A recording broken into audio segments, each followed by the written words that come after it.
Gender justice Punjab programme نے پنجاب میں صحافتی بنیاد پر تشدد اور اس کے قانونی سیاق و سباق کے بارے میں آپ کی معلومات کو کس طرح بہتر کیا ہے؟ اچھا، جینڈر بیسڈ وائلنس کے حوالے سے جو جی این ایم آئی کی ورک شاپ تھی، وہاں جا کر سب سے پہلے، کیونکہ صحافت تو ہم بہت عرصے سے کر رہے ہیں، لیکن ہم نے سب سے زیادہ سیکھا وہاں پہ یہ کہ جو ٹو دی پوائنٹ رپورٹنگ ہے اور جو وکٹم ہے اس کو صیغہ راز میں رکھتے ہوئے ہم کیسے انفارمیشن عوام تک پہنچا سکتے ہیں، جس سے اس کی جو آپ کہہ لیں کہ سیلف رسپیکٹ ہے وہ بھی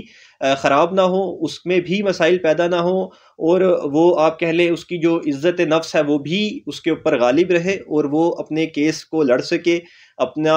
مدعا بیان کر سکے اور کھل کے عوام کے سامنے اپنی بات کو لے کر آ سکے۔ تو یہ سب سے ضروری چیز تھی جو ہم نے جی این ایم آئی کی ورک شاپ سے سیکھی۔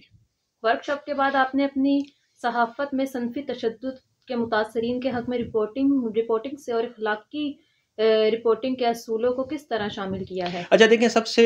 پہلے تو ہم سب کا اخلاقی فرض ہے بطور انسان کہ ہم کسی بھی انسان کی جو آپ کہہ لینا کہ اس کی جو عزت نفس ہے یا جو اس کی سیلف رسپیکٹ ہے یا جو اس کا آپ کہہ لیں کہ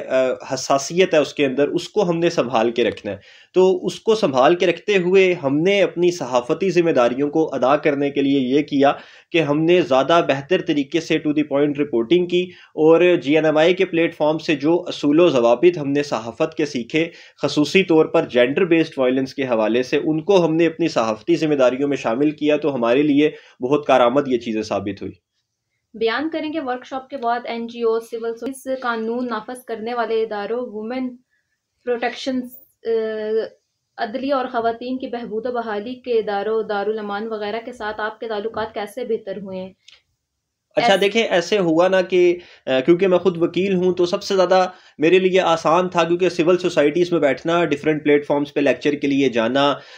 آپ کہہ لیں زیادہ تر تعلیمی اداروں میں سول سوسائٹیز سے زیادہ میرا انٹریکشن زیادہ تر رہتا ہے۔ جو تعلیمی ادارے ہیں، یونیورسٹیز، کالجز، وہاں پہ فیمیلز کو خصوصی طور پر یہ بتانا کہ یار جینڈر بیسڈ وائلنس یا ہراسمنٹ کے ساتھ جو آپ کے ساتھ واقعات ہوتے ہیں، آپ ان کو کس طرح سے بہتر رپورٹ کر سکتے ہیں۔ حال ہی میں میرا ایک یونیورسٹی میں جانے کا اتفاق ہوا، وہاں پر جب میں نے یہ بات کی تو وہاں پہ بہت سی خواتین نے مجھے یہ بتایا، جو اسٹوڈنٹس تھی، کہ یار ہمارے ساتھ اس طرح کے معاملات ہوتے ہیں اور ہوتے آئے ہیں۔ تو ہم نے اس کو باقاعدہ پھر اپنے پلیٹ فارم کے ذریعے رپورٹ کیا اور لوگوں کو بتایا کہ یار یہاں پر یہ ایشوز آ رہے ہیں، اسی لیے ان چیزوں کو ہم بہتر طریقے سے آگے لے کر چل رہے ہیں، اور جی این ایم آئی ہی وہ پلیٹ فارم تھا جس نے ہمیں یہ اصول سکھائے اور ہم آگے بڑھنے کی طرف گامزن ہو گئے۔ آپ کو صنفی تشدد کی کوریج یا خبر شائع کروانے میں کن مشکلات کا سامنا کرنا پڑا؟ اچھا دیکھیں، سب سے بڑی مشکل یہ ہوتی ہے کیونکہ ہم اونر تو ہوتے نہیں اخبار کے، ہم تو بطور اینکر یا بطور رپورٹر اپنی صحافتی ذمہ داریاں پوری کرتے ہیں، لیکن جو پیچھے پھر پورا ایک نیوز ڈیسک ہوتا ہے کسی بھی ادارے کا، ان کو آپ کہہ لیں مسالہ چاہیے ہوتا ہے اپنی خبروں میں، انہوں نے اپنی خبریں چلانی ہیں، وہ کہتے ہیں زیادہ سے زیادہ لوگ اس کو پڑھیں، زیادہ سے زیادہ دیکھیں، تو ان کی کوشش ہوتی ہے کہ بال کی کھال نکالی جائے۔ ان کا سب سے زیادہ امپیکٹ یہ ہوتا ہے کہ یار اس کی نا آپ سب سے پہلے شناخت بتا دیں، جو بھی وکٹم ہے اس کی شناخت بتا دیں، تاکہ ہم اس کو گلیمرائز کر کے پبلش کریں، اس کو ہائی لائٹ کریں کہ فلانے علاقے میں فلانی خاتون کے ساتھ یہ ایشوز ہوئے ہیں۔ تو یہ بڑا مسئلہ ہے، میں سمجھتا ہوں اس کو ایڈریس کرنے کی ضرورت ہے، اور ہم اپنے طور پر بطور صحافی اس کو اپنے اداروں کے اندر ایڈریس کرتے ہیں اور باہر بھی ہم اس کی کوشش کرتے ہیں۔ آپ نے اپنی رپورٹنگ کے ذریعے صنفی تشدد کے متاثرین کو بااختیار بنانے کے لیے ذاتی طور پر کیا اقدامات کیے؟ ہاں، کیونکہ میرا پیشہ وکالت ہے،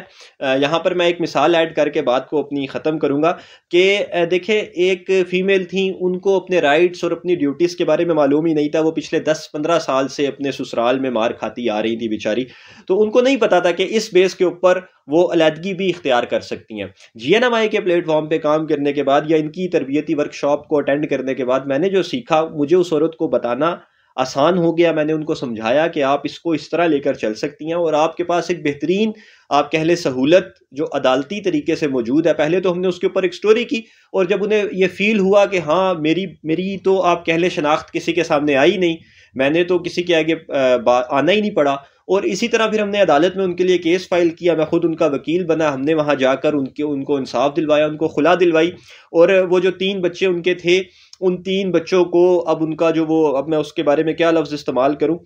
وہ آدمی اب ان کو خرچہ بھی دیتا ہے، اور وہ خلا لینے کے بعد اپنی زندگی آسانی سے گزار رہی ہیں۔ یہ بہت شکریہ، تھینک یو سو مچ۔